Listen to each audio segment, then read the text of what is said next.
Any sinner is capable of being a great saint, and any saint is also capable of being a great sinner.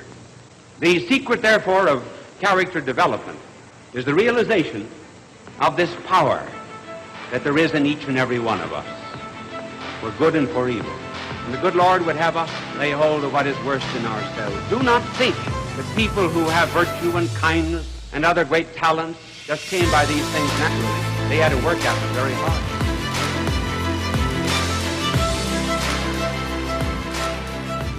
Welcome to Ascend Through Virtue. We are live on Virgin Most Powerful Radio. For those of you that are listening live with us, we will be taking live calls. But those of you who may be hearing this on the replay on Tuesday, not so much you. So you gotta join us live if you want to participate in calls when we do take the calls. I am your co-host, John Sablon. With me is your co-host, Keone Sablon. Which, Keone, I think we talked about this. Maybe we told the listeners, right? But Keone means John in Hawaiian. So you're kind of dealing with two Johns, I guess. Yeah, unfortunately, for better or for worse. For better or for worse, we are here with you. Very excited to be back this week to kind of pick up where we left off, right, Keone? And we've been kind of opening the listeners up to this idea of virtue, this idea of Thomistic psychology, and the work that we're doing at Servium Institute. Of course, we'll get into that probably in the latter part, the last segment of the show.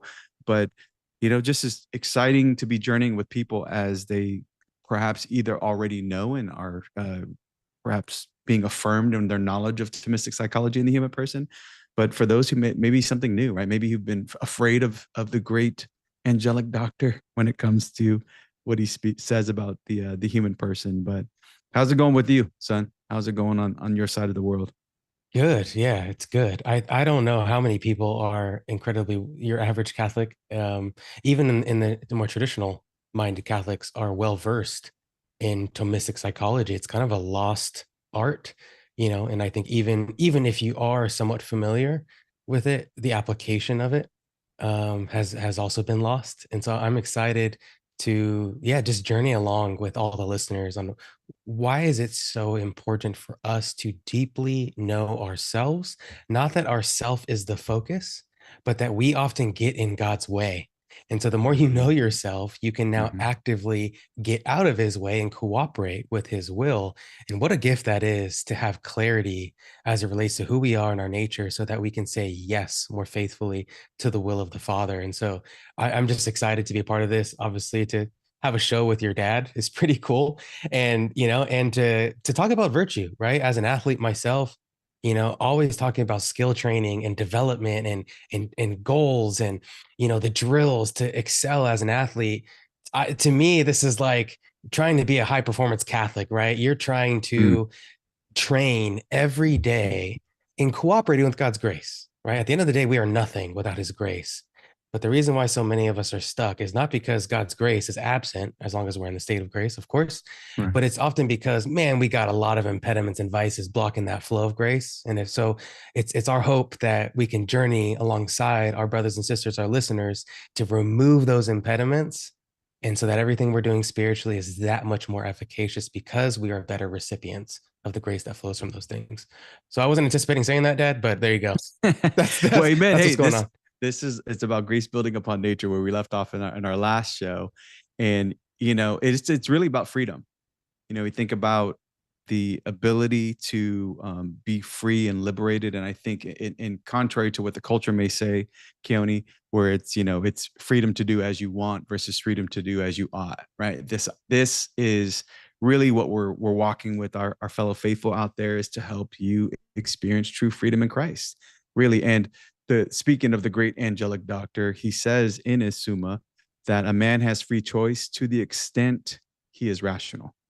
And we started last week, Keone, talking about the higher faculties as we start to break down the way that Aquinas is breaking down the human person and the higher faculties versus the lower faculties. So I thought it would be probably good for us to kind of go through an overview and review what we talked about last time so we can Yeah. pick up on those, because we covered, if I'm not mistaken, the three that we went through was intellect, the will, and the cogitative power. We kind of left it there, and we're going to kind of pick up back on the remaining faculties, not all of them. So for the listeners out there that may like, wait, you guys aren't covering all of them. We're not going through each of the faculties in great detail. We're going to go an overview and then kind of hit them in kind of bits and pieces so that you can, eat the elephant one bite at a time, not be overwhelmed by the crazy brain of St. Thomas Aquinas. So Right. what do you want to talk about as far as the overview when we introduced the higher faculties last week? We began with the intellect, which I know you're using the kind of business reference, the CEO, if you will. Yep. So the intellect is our CEO of the faculties, right? It is the key faculty, higher faculty. Remember, the higher faculties are those faculties that are strictly immaterial. They reside exclusively in the soul. So I don't want any of the listeners to go asking their doctor, hey, I don't see my intellect in my MRI or my CT scan. You're not going to find it, guys. There is no material element to the intellect and the will. Psychologists have been trying to find the will. Where is the will in the brain? And guess what? They can keep looking till the end of time. They're not going to find it because it is an immaterial faculty. So those are those higher faculties that are exclusive to the soul. If to use this business reference, these are the executives, right? We have our intellect, that's the CEO, that is able to understand truth, the essence, the reality, the nature of a thing, to understand it, and thus make a judgment of what is best, and then determine the best route in order to achieve the goal or how to move forward, so that the COO, our will, is able to see it as good and then execute the mission.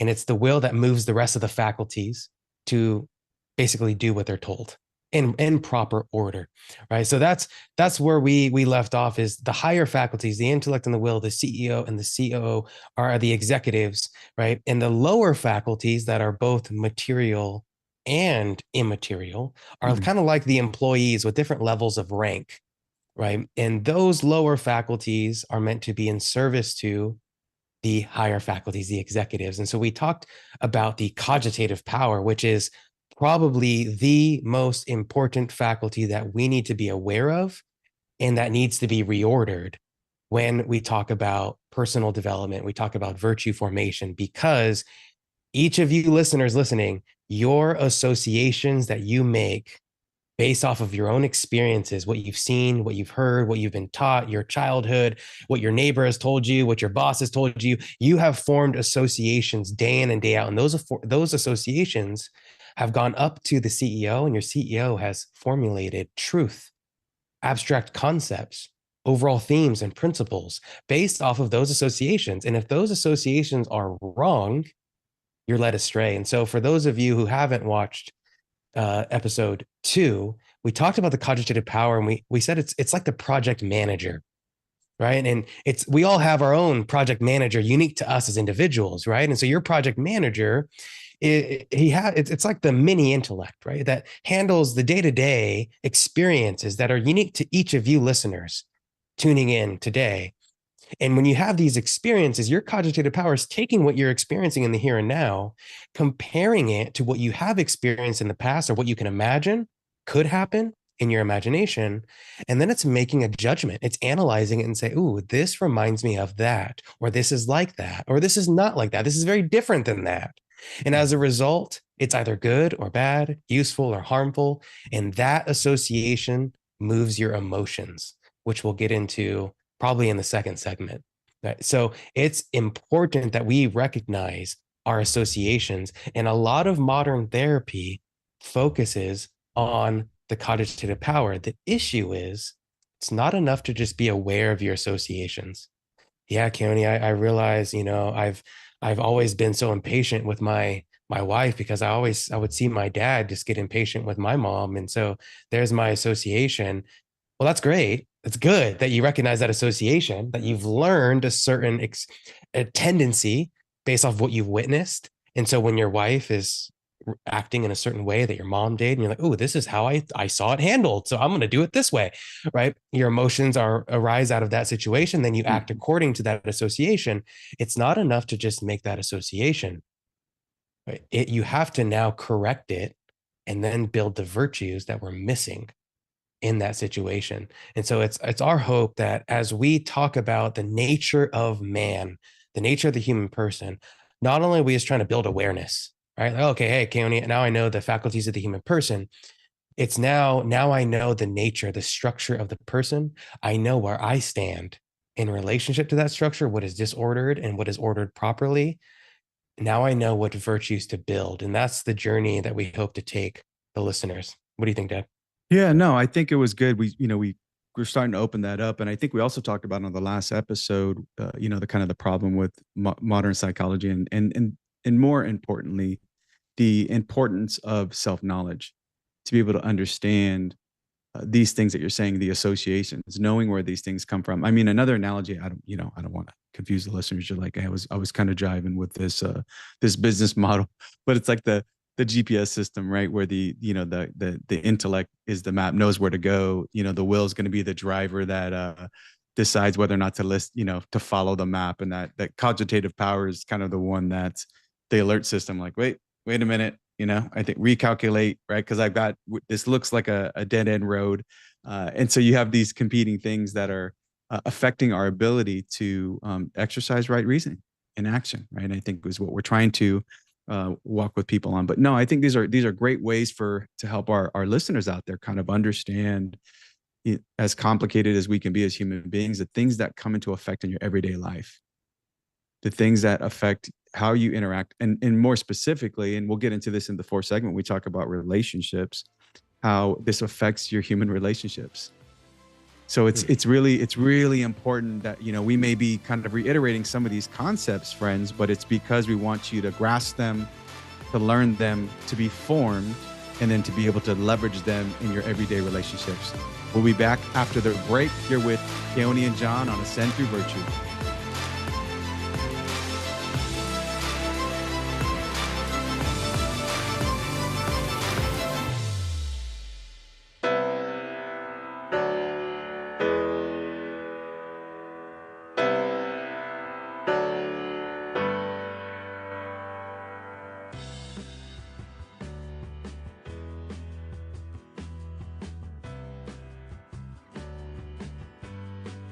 Hey, Terry Rodriguez. I'm a monthly donor here in Phoenix, Arizona. Retired Phoenix cop. And I've met Jesse before. And I just want to tell you, you guys were on fire yesterday on the Terry and Jesse show. You guys were on fire. Went to bed thinking, man, what an unwinnable war. But when I got up, I listened to you guys.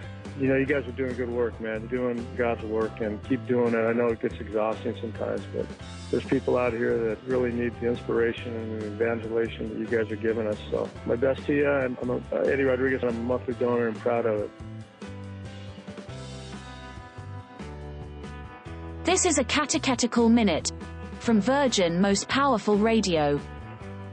Just as the gestation of our first birth took place in water, so the water of baptism truly signifies that our birth in the divine life is given to us in the Holy Spirit. Catechism of the Catholic Church, number 694. The most basic elements of human life are often the actual tools that God uses in our relationship with Him. Water is one such element God has used, from the flood, to the Red Sea, to the Jordan River. Father, you have made all things with this in mind. May we recognize these signs of your love in creation. This has been a catechetical minute from Virgin Most Powerful Radio.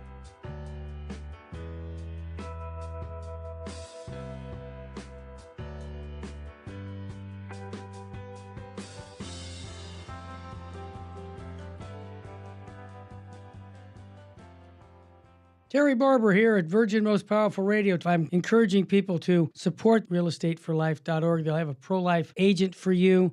California's laws for the family are really bad. If you have a young family and you can afford to get out of California, get out and make a new life somewhere where you're not going to have the repressive laws. For example, if your son wants to change his sex and you don't want that to happen, the school can take your child away from you. Yes, that's how bad it is, folks. That's why I'm encouraging you to go to realestateforlife.org. God bless you for supporting Virgin Most Powerful Radio.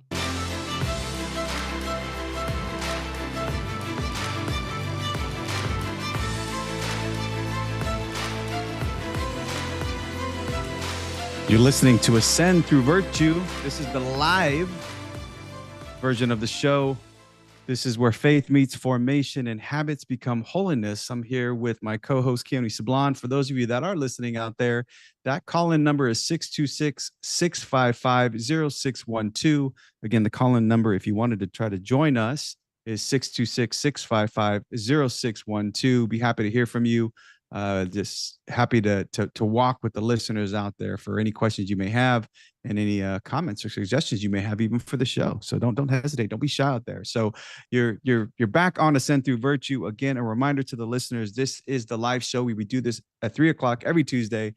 I mean, you have the replay the following Tuesday, so I don't want to trick you out there, but you are with us on the live episode today. So Keone, we left off with the project manager, the cogitative power. Now we want to move into the lower faculties, which you were saying, which are both material and immaterial. So let's pick it up from there. Where do you want to go with regards to the lower faculties?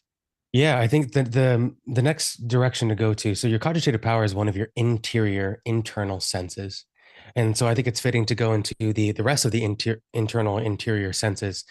The two that I want to get into are the imagination and the memory. Okay, so again, these are both immaterial and material. You can actually find your imagination and memory in your brain. There's like brain activity, right? When these things are being activated, your hippocampus, for example, is where your memory resides. So these are now material as well as immaterial. And your memory is pretty straightforward. I don't think we need to get into a whole lot of detail, right? It's basically the storage unit, right? It's like what I call the filing cabinet, right? And so your cogitative power, when it's experiencing something in the here and now, where it senses something that's happening in real time, it takes that image in your imagination, and then it compares it to another past image, right, or a experience in the filing cabinet in the memory. So it is your cogitative power that's leveraging both your imagination and your memory to make its assessments. Right. So your memory is just a storage unit, right? It is the filing cabinet that has all of your past experiences, right? So I don't want to get into a whole lot of detail on that one, but the one I did want to focus on is your imagination. Now, most of us have heard of your imagination, right? It's another one of our internal senses. And I remember, being trained by Father Ripperger, when I was asking him about the imagination, he was telling me, you can think of the imagination as like the TV of the mind. And I think that's really fitting, because we can often think of the imagination as kind of like it being almost two-dimensional, right? It just puts pictures or images in our mind. And it's not the best analogy, because it's more alive than that, right? Aquinas used the word a phantasm, right? And so we use it as like an image, but it's more like an experience in like on like a television, right? So if I'm watching a show, first of all, it's moving, right? You can see some dimension to what I'm watching, although the TV itself, I can't put my hand through it, right? But you can see the dimension. It's a moving picture. It's motion. There's also maybe instrumentals. There's music in the background. There's transitions, right? There's a lot there. And so for us in our experience, if I think about, maybe a previous experience of my past, not only was it like the people that were involved, there was also the emotion, there was the weather, there was like how tired I was. Hey, was I hungry? All of those details are all a part of that phantasm. And your imagination is able to display all that in the moment. So now I can imagine what last show was like. I can imagine that we were wearing something different, right? And I pulled that from my memory, right? My filing cabinet. So your imagination is a great gift that allows us to recall things, right? Or to look at a stimulus that isn't directly in front of me, right? So if I saw a really cool car pass by me, well, now the car is gone. How do I tell my wife that this really cool car passed by a neighborhood and I didn't expect that nice of a car to be in our neighborhood, right? Well, my imagination is now able to say, this is what I saw, and I can recall it and put language to it, right? While your imagination is a great gift, we have to be careful, because most of us lack custody of the mind.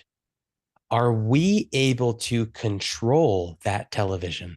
Do we have the remote? Do we decide what channels are being played?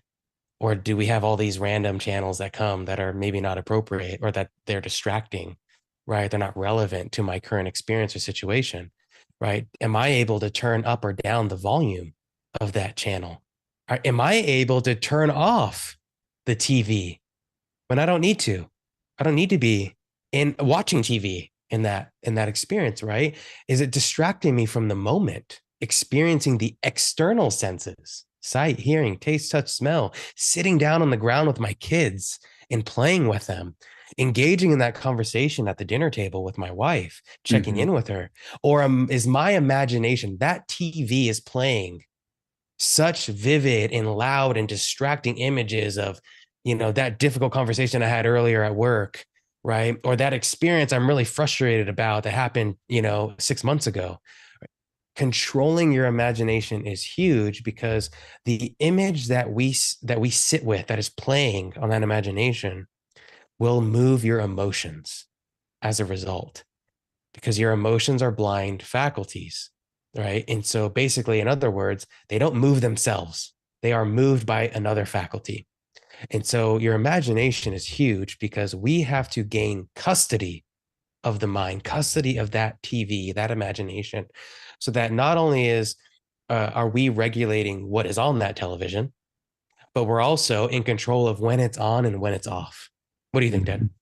No, it's great. And just to kind of reiterate there for the listeners, when you think about the phantasm, is that the word that we're talking about? It's essentially that the bridge between your senses and your intellect, right? So when you were talking about that, it's not the thing itself, it's not the car that you saw driving by, but it's the memory, it's a mental image with all of those things into play.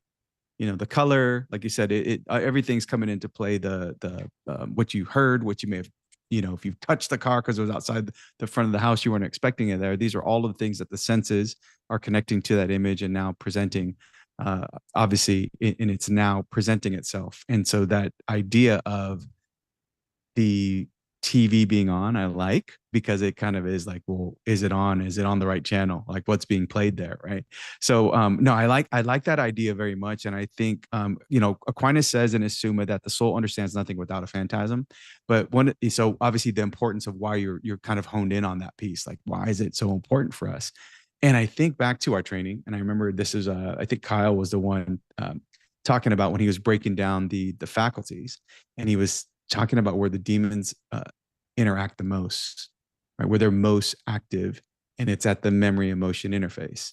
So it's right at that place where they can affect and influence and distort those images and mess with the TV, if you will, in order to affect us to do something that obviously we may not intend to do, right? And without having that knowledge, Keone, it can be pretty detrimental, not just to your relationships or to your everyday life and some of the vices that you may be attached to, but ultimately to your salvation, right? Absolutely. So you mentioned the memory emotion interface, right? So think about, where do they go? They want to poke at that memory and get you to consent to pulling that. Let's use, instead of the filing cabinet, it's that shelf with all the DVDs in it of your history of your life. And it wants to poke at that one DVD that plays a situation in your life and say, hey, do you want to come sit with that one? Watch that experience again. And if you consent to it, then you are putting that DVD in the TV, right? And now it's playing. Now it's in your imagination. And now your emotions are involved, because now you're back in that experience. And your associations and your judgments and your everything you felt and saw, now it can feel very real in that moment, and your emotions will get all out of whack.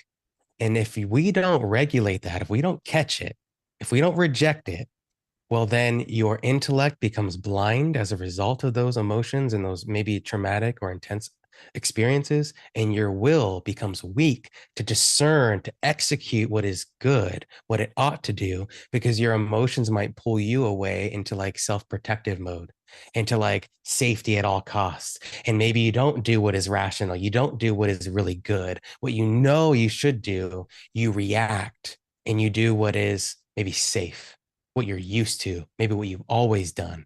And so it's incredibly important. I'm glad you brought that up, right? There's that memory emotion interface, and the imagination is the broadcaster, right? Mm. Because your imagination is just it's a storage unit, right? How do I sit with that memory? Well, now it's in the imagination. If they can get it into the imagination, now they can see how you're being affected by that image. And then they play with the emotions like a DJ moving up the dials, right? The frequencies. And that's how they start to manipulate you, right? And get into the mind. And so we have to have a huge custody of the mind. Again, this is why it's so important that we guard our mind, we control that imagination. And I'm sure people are going to say, well, Keone, I get that. How do I do it? We'll get into that, right? You need to understand the faculties first and the roles that they have together. So now you recognize, okay, here's the structure of the business. Here are the roles and responsibilities. Now we can execute and refine it so that it operates as it should, right? We talked about the parts of a car. Here is the structure of the engine. Here's what they're designed to do. Okay, now I know how to properly maintain it and take care of it so the car functions optimally. This is the stage we're at, all the listeners. We're learning the function so that we recognize now which virtues to work on as a result. Yeah, I was just thinking as you're talking about the darkened intellect and the weakened will. And we know the faithful Catholics out there, especially on Virgin Most Powerful Radio, you know that sin darkens the intellect and weakens the will. And we go back pre-fall where everything was ordered. We didn't have this disintegration with regards to our intellect and our passions. And so when sin entered into the garden through Satan, you think about, how we're playing, that's all playing out in today's, modern times with us, right, Keone, in the sense of that when you listen to great exorcists like Father Chad Ripperger and others who know that the kind of number one ordinary way that we're being tempted as the human person is through temptations and ultimately causing us to sin. And so when we talk about these things, I know it may seem perhaps beginner level, low information for you all, but there's a reason why we're going through this, right? That there's an element of just understanding of the way the connections, how, all the components and the parts, so that you can become better informed. And now you can, be that guard on the watchtower and you can see the devil from 5 miles away versus catching him, 10 yards away or perhaps 10 feet away. And then it's too late because you have that weakened will and that darkened intellect. So no, I think it's important that we focus in on the imagination and on the phantasm because, a lot of us, and I'm going to throw this at you, Keone, when it comes to, well, are you saying that when I get these thoughts or that imagination comes back, what do I do with that, Keone? What do I do with that, John? These thoughts that come to mind, I don't ask for them. They just come to my mind. So is there sin in that? What do I do with that, Keone? You talk about this custody of the mind. There's a lot of that comes to play is we're not helpless and we're not hopeless in that. But maybe when we come after the break, we could start to talk about like the impact, maybe answer that question. What about those thoughts or my imagination when it does go rogue and wild? What do I do? Yep, Come back, exactly. join us. We'll talk about it after the break. We're here on Ascend Through Virtue with Keone and John Sublime.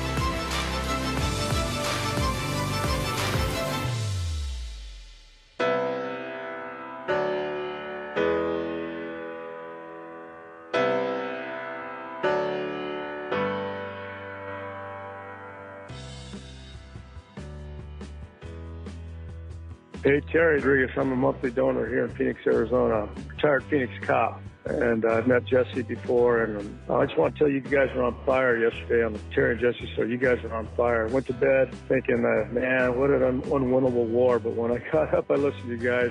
You guys are doing good work, man. Doing God's work and keep doing it. I know it gets exhausting sometimes, but there's people out here that really need the inspiration and the evangelization that you guys are giving us. So my best to you. And I'm Eddie Rodriguez, and I'm a monthly donor and proud of it. This is a minute meditation from Virgin Most Powerful Radio. Everyone who believes in him has eternal life with him. John chapter 3 verse 15. In the words of St. Thomas Aquinas, faith is in no way a burden or a yoke imposed on mankind. Far from it. Faith is an immense benefit because it commences life in us even on this earth. Dear Heavenly Father, thank you for giving us the gift of faith. Help us to remain firm in our faith throughout our lives, and to strive to increase it, day by day. This has been a minute meditation from Virgin Most Powerful Radio.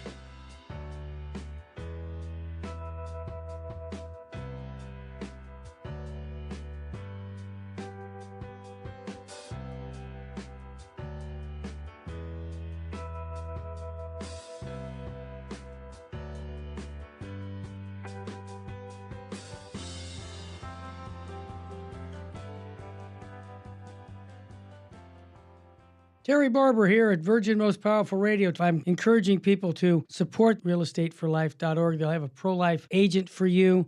California's laws for the family are really bad. If you have a young family and you can afford to get out of California, get out and make a new life somewhere where you're not going to have the repressive laws. For example, if your son wants to change his sex and you don't want that to happen, the school can take your child away from you. Yes, that's how bad it is, folks. That's why I'm encouraging you to go to realestateforlife.org. God bless you for supporting Virgin Most Powerful Radio.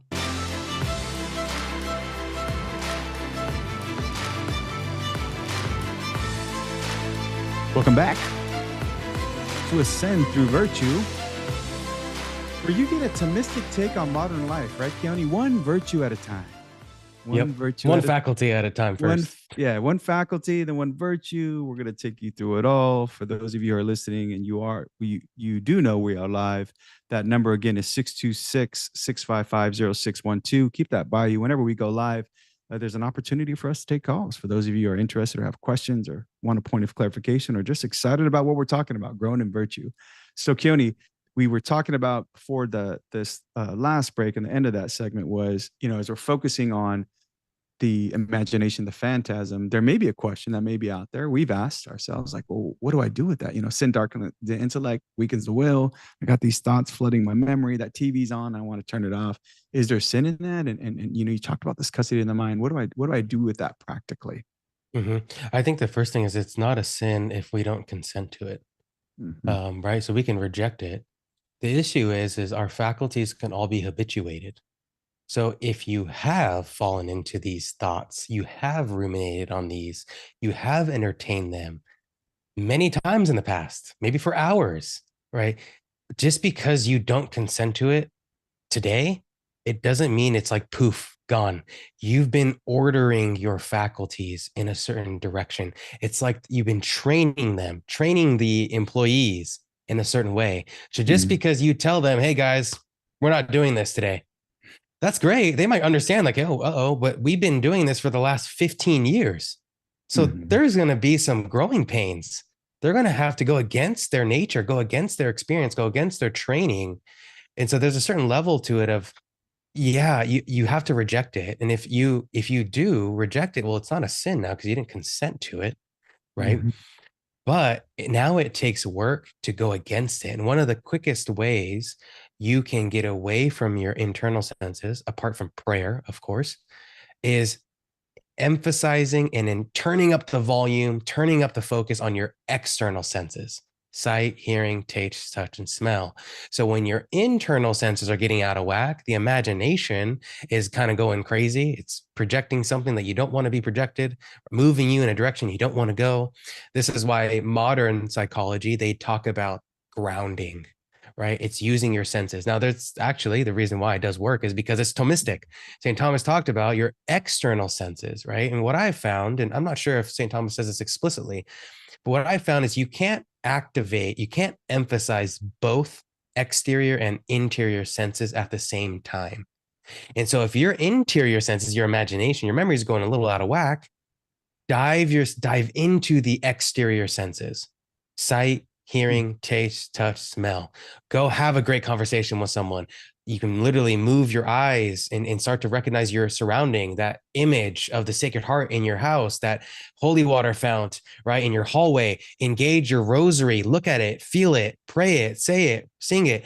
Engage your senses, because over time, if you do it faithfully, and then we can always talk about like breathing techniques and all that stuff, what you'll find is that the imagination, the image and the emotion that followed that image will start to quiet and go away.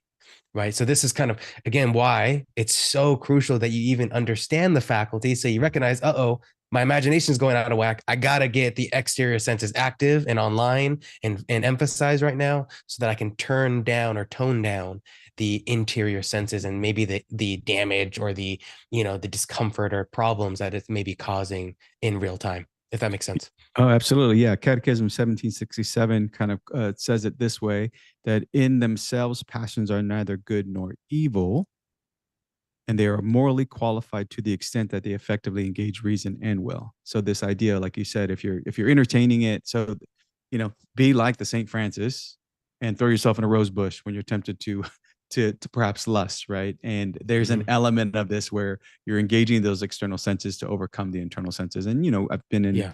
in the box, when you're in the box enough, and I mean the confessional box, you'll hear from the great wisdom of our priests in persona Christi often will tell you, right? Take a walk, do some push-ups, do something to get your mind off of whatever it is you're Yeah. being tempted. So Yeah. Candy, where do you want to move from here? We talked about imagination. Where do you want to go from here?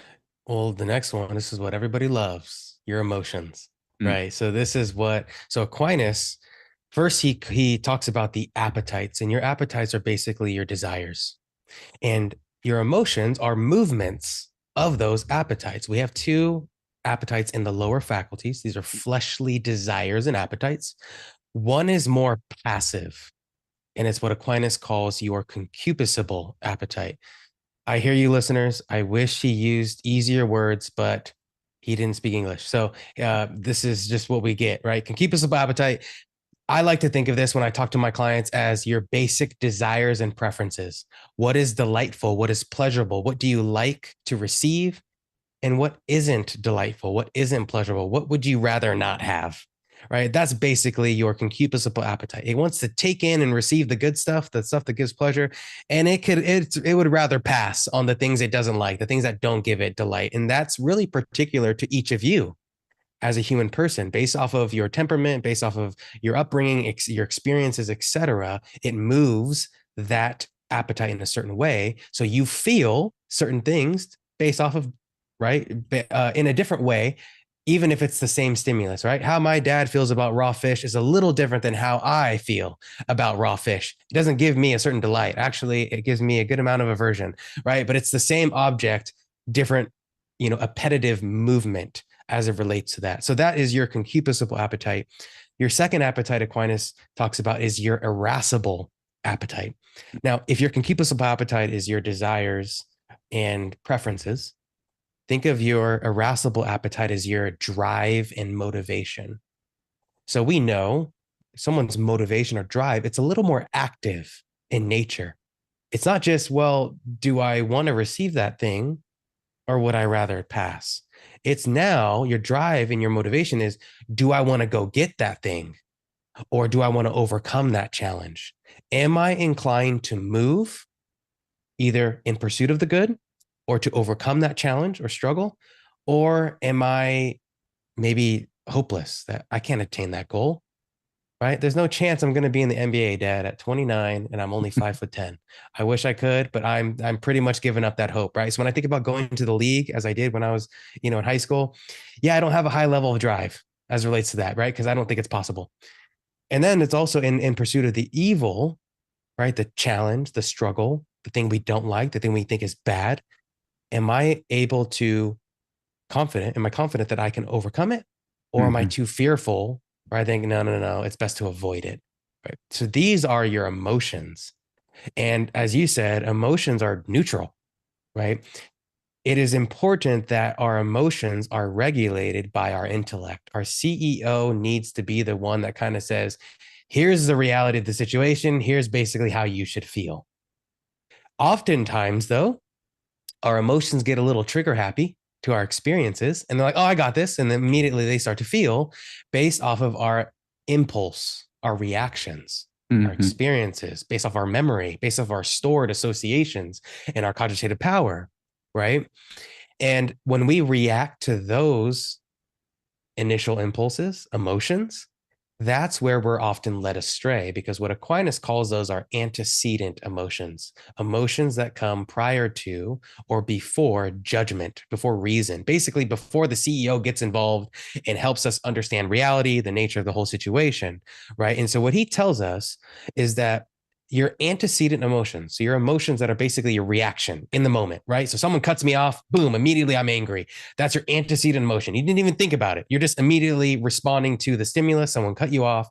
Now I'm angry. What he says is that emotion is either wrong in kind or in proportion. So it's either the wrong emotion to feel or it's off as far as the potency. You shouldn't feel that angry, right? The person doesn't even know you. They're probably like on their way to, something important, or, hey, they made a mistake. I'm sure you've cut someone off in your life, if we're being honest, right? So let's just have a little humility here, right? And so our CEO is the one saying like, whoa, I get it, employee, you're really frustrated. I've been in the business for 25 years. I've seen a lot of things. I want to kind of give you a different perspective. And the employee's like, okay, I got you. I still might be a little frustrated, but not as frustrated. And so it regulates and orders that emotion. So yeah, what do you think, Dad? Thoughts on that? No, I mean, as somebody who has the temperament of a choleric, who's always tempted towards anger and pride, I can relate to the antecedent passion just overtaking me. I think just human as a human, when we have this understanding and this knowledge of ourselves and how we're wired, it's super critical because of the very reason that you're talking about. It's going to show up without even thinking about it. And when you're aware of why that shows up, and then and obviously giving us the tools, right, to be able to manage and regulate that, how much better is your day going to be, just generally speaking, right? When you put things in the proper place, as you were saying, like, what if that person, like, take the example of the person cutting you off. What if they're on their way because they just found out a family member died? Or something of that drastic nature, it really changes your perspective on that. And so you start to tame that reaction, if you will, of just somebody cutting me off because of whatever, versus like praying for that person to understand it. So I think it just gives you an idea and a place of where it's coming from. We're not like big evil monsters that are just, always angry about things. We have to understand that so we can start to, put in the work and build the habits and the virtues required to really habituate the appropriate response. Because I think part of what we're talking about too, Keone, is a reaction versus a response. That antecedent passion gives us that initial reaction that is just part of how we've habituated it. The response, though, is really what we're trying to do here on Ascend Through Virtue and really through Serve Freedom Institute, is give you the tools to respond appropriately, as Aquinas would speak to, what is the proportionate response to a specific scenario. And I think the cool thing too, and we'll get into this at a future episode, maybe even next episode, when we talk about the temperaments, is when you know the nature, like we've been talking about last episode and today, meaning the faculties of the human person, the body soul composite, then you start to recognize how your particular nature, especially your lower faculties, tend to operate. You start to basically understand, I have these certain emotions that I'm particularly prone to, like you for anger, like me for sorrow. It's incredibly useful to know that, so that I know which virtues to practice to counter those. Absolutely. We'll pick it up and talk about how Serve Freedom Institute can help you with some of these things as we grow in virtue and learn how to habituate the good habits in life. Be back after the break.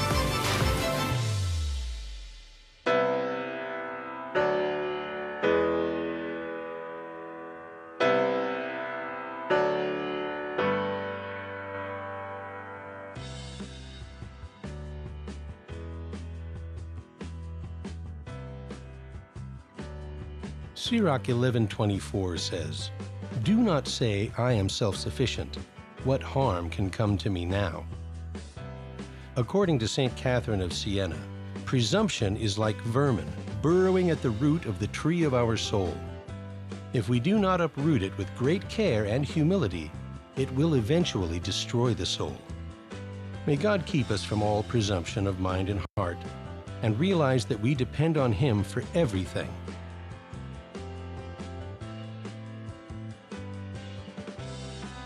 This message is for you. A great man once said that evil is powerless if the good are unafraid. But you and I have a rendezvous with destiny. We'll preserve for our children this, the last best hope of man on earth, or we'll sentence them to take the last step into 1,000 years of darkness. We're at war with the most dangerous enemy that has ever faced mankind in its long climb from the swamp to the stars.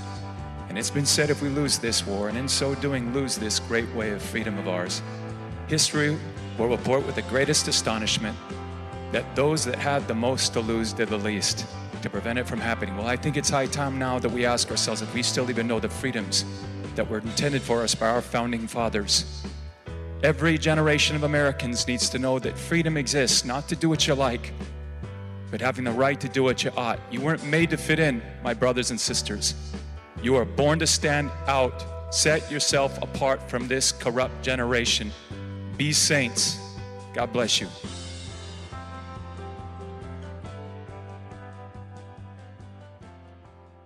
Terry Barber here at Virgin Most Powerful Radio. I'm encouraging people to support realestateforlife.org. They'll have a pro-life agent for you. California's laws for the family are really bad. If you have a young family and you can afford to get out of California, get out and make a new life somewhere where you're not going to have the repressive laws. For example, if your son wants to change his sex and you don't want that to happen, the school can take your child away from you. Yes, that's how bad it is, folks. That's why I'm encouraging you to go to realestateforlife.org. God bless you for supporting Virgin Most Powerful Radio.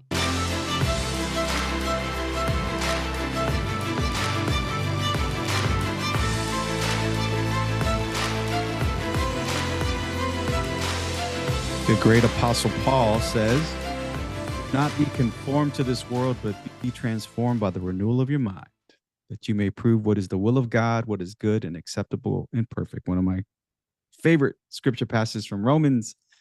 Keone, we're here to transform and renew the mind through the teachings of St. Thomas Aquinas. We just got done talking through, again, high-level overview of the faculties, the higher faculties, lower faculties, and we just rounded it out with passions, those pretty tricky passions that we have that show up and as humans.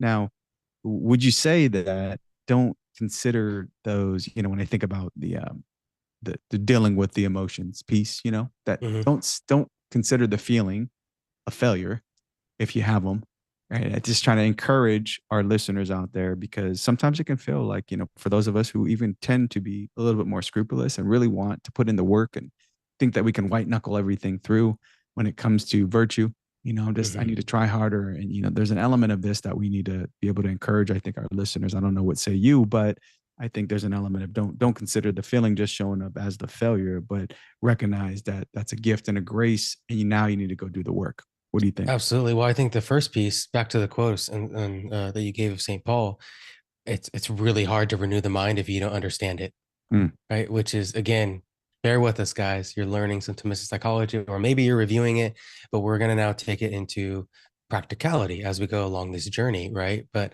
I think back to your point, for those of us that might be beating ourselves up, or I've been stuck in the same loops, or I'm really struggling, or why do I have those thoughts?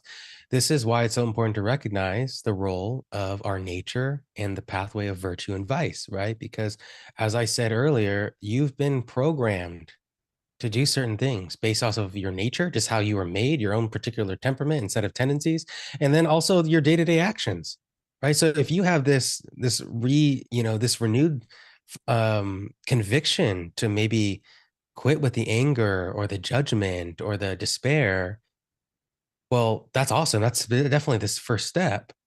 But if tomorrow something bad happens, something doesn't go your way, and you either react to anger or you fall into despair, you shouldn't be surprised, because your nature has been conformed to those decisions every day. When you reacted to that, that bad review from your boss, or that missed expectation from your family, and you lashed out, guess what? You just formed an association and habituated an emotional response, right?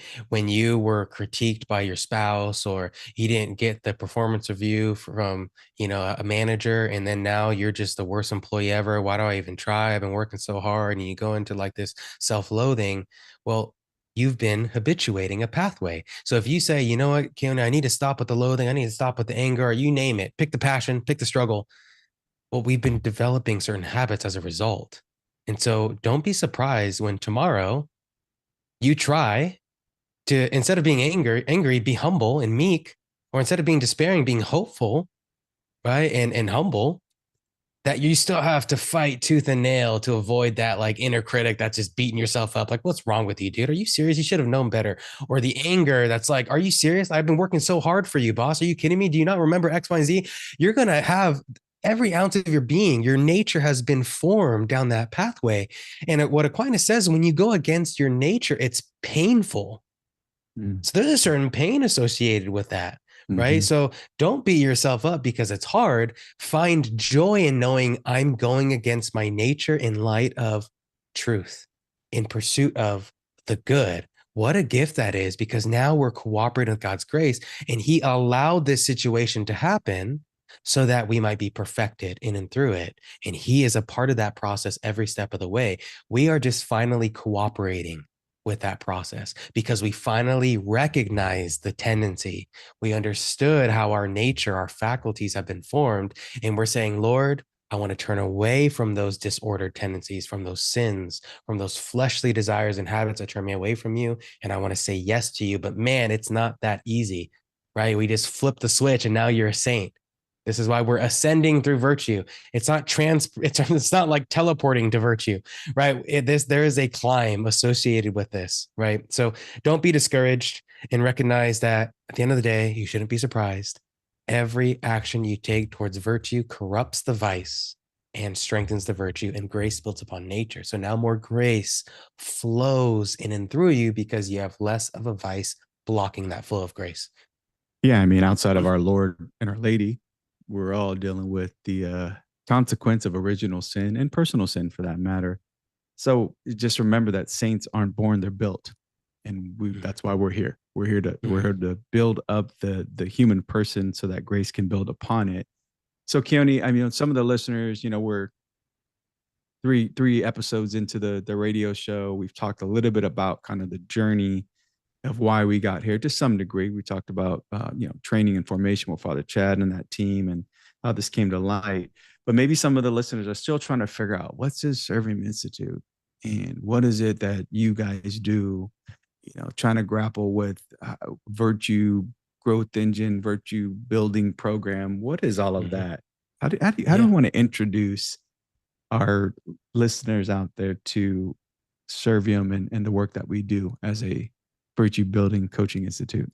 Yeah. So basically, what Servium Institute is it's a coaching institute where we walk with Catholics to build virtue strategically, intentionally, systematically in a 12-week coaching program where we dive deep into the virtues. And this is not a course. I'm not just like lecturing you on the virtues. It is a coaching call where we are discussing them. I'm asking questions. I'm facilitating a discussion so that my clients that I work with, they are deeply understanding where they are lacking in the virtue that we are discussing for that particular session. They're recognizing where they are weak in it, where they're struggling with it. And then they recognize, okay, now I know what to work on. And then I supply them with the tools each week that accompanies that session to now grow in the virtues systematically with intention, with some practical tools along their way. And I'm there to help support them in the application so that they apply it in a way that fits their state in life, that fits what they might be struggling with, so that they can go and continue to grow in virtue. So that's a little bit about the program. What do you want to add to that? Yeah, I think let's go back to that a little bit because you're talking about we're not just sitting there lecturing you. And I think there's an element out there of maybe not with the listeners out there, because I think the Virgin Most Powerful listeners are pretty solid. You guys you may prove me wrong, but hopefully you prove me right. But there's an element out there, I think, even in the Catholic sphere, where sometimes we're looking for the self-help program. Sometimes we're looking for the silver bullet, the magic pill that's going to just take all my problems away. And one of the things that I think you were calling out and what we try to convey to our clients and those that we interact with, whether it's in the coaching client context or, whether we're doing workshops or whether we're doing conferences or retreats, really, this is really about your journey, the work that you're going to put in. We're going to facilitate, we're going to coordinate, we're going to provide some of that formation and education, but you got to help. You got to go through the mental process. You have to go through the emotional, spiritual process as well. And that's even more important than what we could do, right? We're going to be, for all intents and purposes, your Simon of Cyrene, right? We're going to come alongside of you. I know there's all these talk about accompaniment in previous years, but it's really about walking alongside you as a support system and facilitating this growth in virtue, because we can't will something somebody doesn't want, right? Mm-hmm. Definitely. And so as it relates to that accompaniment, when someone comes to work with me, the first thing that they do is they take an in-depth assessment, right? I hope the listeners are kind of getting behind the oh, in order to grow in self-mastery, I need self-knowledge, right? So before we even start the practical application, the first thing to do is take an in-depth assessment, right? Where I assess their family of origin, their adverse childhood experiences, their temperament and natural tendencies, their virtues and vices, and have them rate all of the virtues and vices according to St. Thomas and how frequent they are present in that person's life. Literally, just from the assessment alone, we have a pretty good idea of where that person's at, what they're struggling with, and where we need to go from there. And then now we go through the 12 sessions, each of them with a particular outcome. We are focusing on a particular faculty of the human person and or virtue, and helping you understand where you're missing it, where you're deficient in that virtue, so that you're like, now I know why I'm reacting the way I'm acting, why that vice is coming up. Now I recognize the virtue and how I can be practicing it. And now you go practice that tool outside of the sessions. And I'm there to help make sure that you apply it and you apply it well, so that by the end of the 12 sessions, when I reassess you, the virtue and vices look differently when you score them in your life, right? So this is the power of this work. We do it in cohorts, so groups of men that are wanting to do this. There are groups of women available as well, to where we come together as brotherhood or a sisterhood and say, let's face ourselves together and do the work to grow in virtue, because it takes that work to do so, where you face yourself honestly and you actually have to go against your nature to build virtue. And you do so one decision at a time. But when you have the clarity, when you have the intention, we have the tools, the support, and the structure, it makes that process not only more efficacious and more effective, but it makes it more fun. Because you're like, okay, Lord, now I can just cooperate with you. I'm not thinking to myself, I should be 15 steps ahead of where I'm at. I know that based on my structure, my nature, I know this is the next step, Lord, that you're asking me to take, and I'm going to do it for you. Now I can better cooperate with him rather than shooting blind, right? Where we tend to maybe try a little bit too hard, or maybe like, oh, I'm good, right? We have a better assessment of ourselves, so we have a better understanding of where to go from here. Yeah. So how do they find out about it, Keone? If they're wanting to say, maybe they're picking up what we're laying down, they're buying what we're selling, where do they go to find out more information about what we do at Servium Institute? Yeah, the best way would be to go on serviuminstitute.com.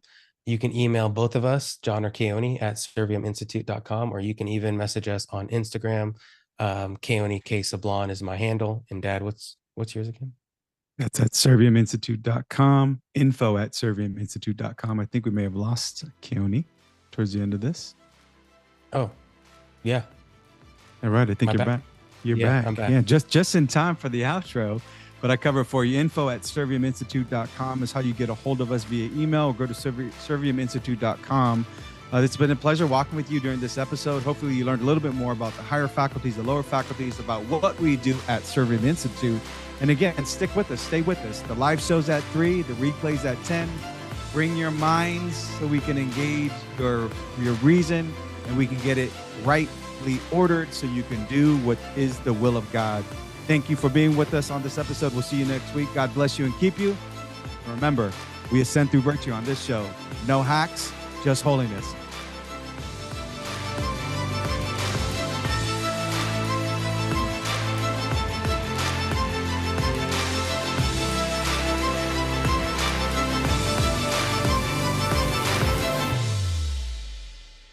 Saint Faustina's Prayer for Priests. O my Jesus, I beg thee on behalf of the whole Church, grant it love and the light of thy Spirit, and give power to the words of priests, so that hardened hearts might be brought to repentance and return to thee, O Lord. Lord, give us holy priests. Thou thyself maintain them in holiness. O divine and great High Priest, may the power of thy mercy accompany them everywhere, and protect them from the devil's traps and snares, which are continually being set for the souls of priests. May the power of thy mercy, O Lord, shatter and bring to naught all that might tarnish the sanctity of priests. For thou canst do all things. Amen. Virgin most powerful, pray for us.